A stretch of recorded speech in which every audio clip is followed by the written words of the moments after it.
Bismillah, Assalamualaikum Mama Idris. Hari ini mau baca buku Prajurit Kecil Dalam Tubuhku, penulis Ivan Bahder dan tim Moko Kids Store. Nih, bukunya bagus loh. Bismillah. Pagi yang cerah, Zahra sedang bersiap untuk berangkat ke sekolah. Bunda, ayo, Zahra udah siap sekolah. Aduh, tapi perut Zahra sakit. Bunda menegur Zahra. Perut Zahra sakit. Istirahat dulu ya nah hari ini, agar besok tubuhnya kuat kembali. Qadarullah wa ma syaa fa'al, kata Bunda. Kenapa ya kok perut Zahra jadi sakit? Ayo kita cari tahu. Tadi Bunda baca qadarullah wa ma syaa fa'al.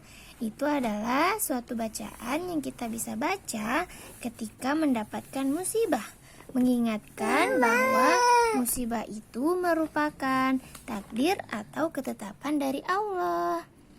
Dan bisa juga membaca alhamdulillah ala kulli hal, yang artinya segala puji hanya milik Allah atas setiap keadaan.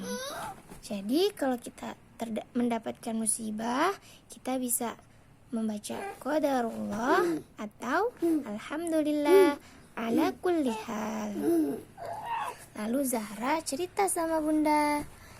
Jadi kemarin Zahra membeli minuman dingin yang sangat manis pulang sekolah.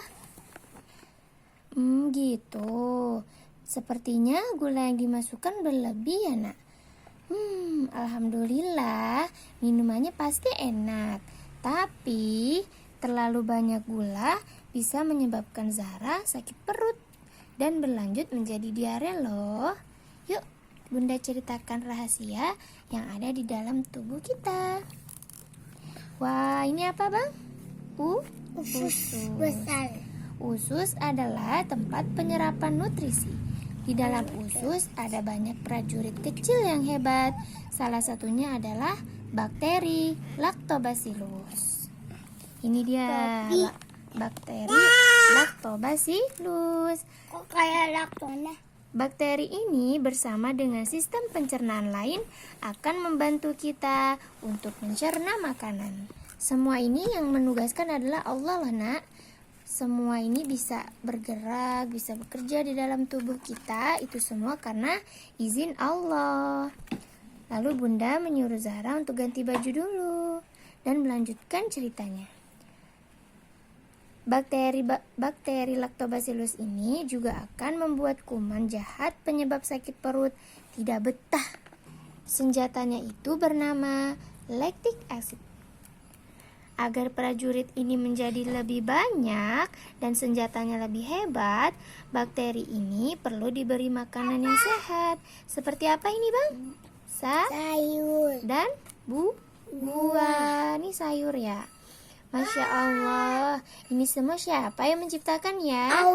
Allah. Kita coba sebut ini apa? Tomat. Tomato. Wortel. Ini bawang putih. Ini brokoli. Ini apaan? Sayur-sayuran. Pada kondisi normal, Tapi itu E. coli bisa ditemukan di usus dan tidak menimbulkan penyakit. Tapi jika kondisi usus terjadi gangguan karena jumlah probiotiknya kurang atau E. coli-nya berlebih, maka bisa menimbulkan penyakit. Tapi ketika makanan yang kita makan terlalu banyak gula, keseimbangan dalam usus akan terganggu. Sehingga kuman yang bernama E. coli menjadi jahat dan ganas.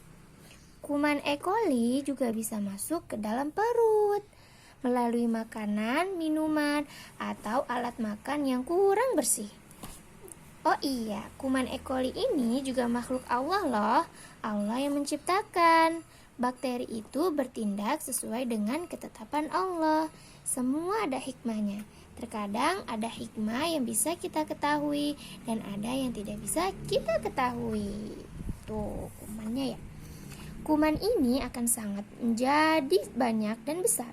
jika kita makan gula yang terlalu banyak.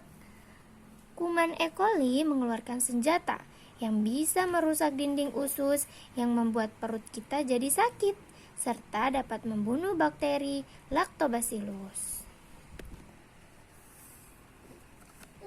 Untuk mengurangi kuman E. coli ini, maka untuk sementara gula harus dikurangi. Kemudian kita harus menjaga kebersihan tangan, memilih makanan yang sehat dan higienis, serta alat makan yang sudah dicuci bersih. Jadi sebelum makan jangan lupa untuk cuci Tangan. supaya bakteri kuman E. coli-nya ini enggak masuk ke dalam perut. Bagaimana ya kalau kita sakit perut? Bagaimana kita bisa cepat pulihnya dan mendatangkan kembali teman-teman Lactobacillus di dalam usus? Nah, caranya adalah kita perlu minum banyak air putih, kemudian makan sayur. Sayur mentah juga bisa jadi smoothies, dicampur dengan nanas dan air kelapa, kemudian di blender agar manfaat bakteri dan enzimnya optimal. Iya, ini ada semangka tuh. Kita juga sebaiknya minum susu yang sudah difermentasi. Namanya susu kefir. Susu kefir yang kaya akan bakteri Lactobacillus. Tuh. Jadi Rasulullah pun bersabda, setiap penyakit itu ada obatnya.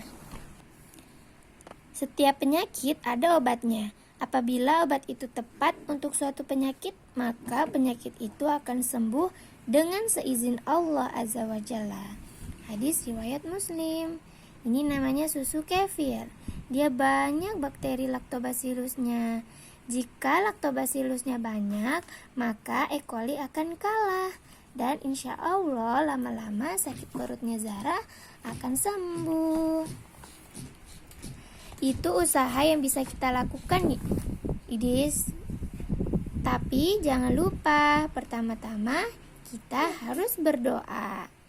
Dan apabila aku sakit, dialah yang menyembuhkanku. Jadi kalau kita sakit, yang menyembuhkan siapa? Allah. Dan jangan lupa berdoa kepada Allah agar diberi kesembuhan, karena Allah Asy-Syafi, artinya Allah yang maha menyembuhkan. Allah Asy-Syafi ini artinya Allah maha menyembuhkan dari segala penyakit, baik penyakit lahir maupun penyakit batin. Oh iya ya, Allah kan Asy-Syafi ya Bunda. Sembuhkanlah ya Allah perut Zahra. Katanya Zahra, tidak ada kesembuhan kecuali kesembuhan darimu. Zahranya berdoa supaya sakit perutnya hilang. Dan Robmu berfirman, berdoalah kepadaku, niscaya akan kuperkenankan bagimu. Jadi kalau kita berdoa sama Allah, insya Allah nanti Allah akan mengabulkan. Dan semua proses yang terjadi di alam, termasuk saat susu kefir yang bisa melawan E. coli karena banyak kandungan bakteri Lactobacillusnya, itu adalah bagian dari sunnatullah yang telah Allah tetapkan. Ini susu kefirnya sudah disiapkan nih sama Bunda buat Zahra. Semoga Allah segera memberi kesembuhan untuk Zahra. Kalau Bundanya kasih minumnya, Zahra harus bilang apa ke Bunda? Jazakillah. Kalau ke laki-laki jazakallah khair, kalau perempuan jazakillahu khairan. Terima kasih Bunda. Lalu akhirnya alhamdulillah Zahra udah gak sakit perut lagi. Dan Zahra sudah bisa masuk sekolah lagi deh.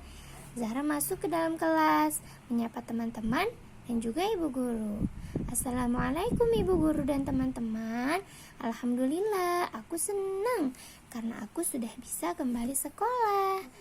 Aku sudah sehat. Iya, alhamdulillah selesai bukunya. Jadi di dalam tubuh kita ini ada prajurit kecil yang hebat dan bertugas melawan kuman yang jahat agar tubuh tetap menjadi sehat. Tapi itu semua Allah yang menciptakan agar kita mendapat kekuatan dan agar kita mendapatkan kesembuhan sesuai dengan apa yang telah Allah tetapkan. Jazakumullah khair. Assalamualaikum.